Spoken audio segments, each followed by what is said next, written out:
I remember when I was in high school, a picture of me running a race during a track meet made it into the local newspaper.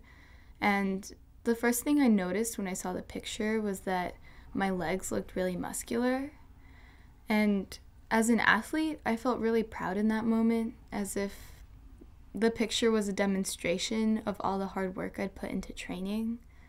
But the next day at practice, I overheard a conversation between some of my male teammates. They were talking about the picture, and they weren't saying anything explicitly bad about it.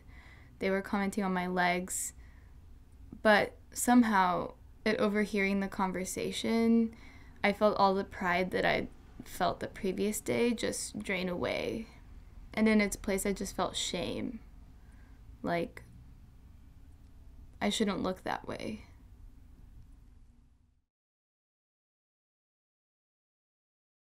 So my ultimate Frisbee team decided to scrimmage together with the men's team as part of our training week.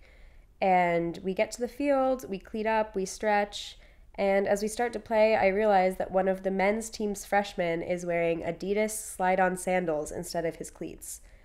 And he was goofing around and not taking the scrimmage seriously, and it became very clear that the captains didn't set a good precedent for what it meant to play with the women's team, and that they could just fool around instead of taking it seriously like we were. And I felt disrespected as an athlete, as a woman, and as a person.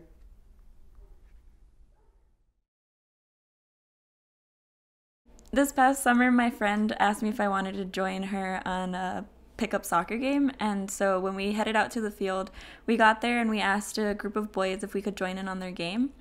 And they said yes, but they kind of hesitated to do so.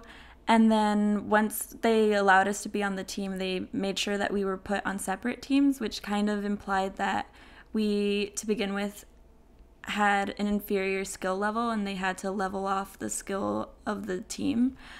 And then, not surprisingly, once the game started, they hardly passed us the ball, even when we weren't being marked and we were wide open, and it made more sense to give us the ball than force it into a crowd of people. And it wasn't until we would intercept the ball from one of their bad passes that they took notice to the fact that we actually could play soccer. And on one of those instances, I had a really good run, and I remember right after one of the guys came up to me and told me, "Oh wow, like you're pretty good." And I know that it was technically a compliment, but at the same time, it implied that he was really surprised to know that I did have some skill level. But I mean, who can blame him, right? I'm a 5-foot woman. During my senior year of high school, I was at track practice with the rest of my pole vault team, and it was the week before a really big qualifying meet, so we were all trying to get in as much practice as possible. Since we only had one pit and one runway, we were all just taking turns as usual.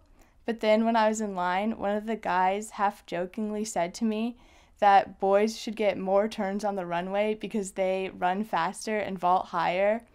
And it was just really frustrating because even after 4 years of working really hard at the sport, some of the guys on the team still didn't think that me and my other women teammates deserved to take up space.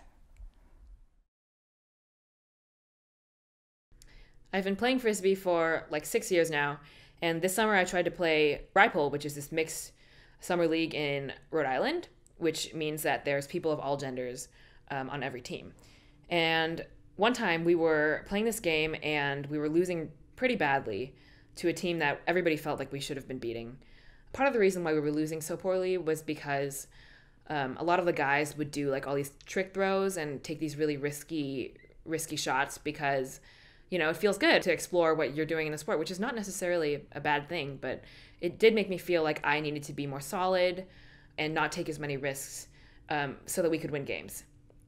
So that time that we were losing, we had been playing with 4 men and 3 women instead of 5 men and 2 women, which is the standard. And we were losing really bad, and we were all really hung up on it, and everybody was pretty upset. And then we called the timeout, and the man who was acting as sort of our interim captain said, "We're losing by a lot. We need to pick it up. We need to switch back to 5 men and 2 women." Obviously implying that the reason we were losing was because more women were on the field than usual. And at first it made me really angry because, like I said, I had been trying really hard to be a solid player, and I think I had been succeeding in a lot of respects, and I felt really disrespected. But after that, it kind of made me sad and disappointed, just because I realized then that no matter how hard I try to be a good player or the best player I can be, or to be there for my team, when I'm playing in a mixed context, I'm always liable to be seen as worse or inferior or part of the problem just because I'm a woman.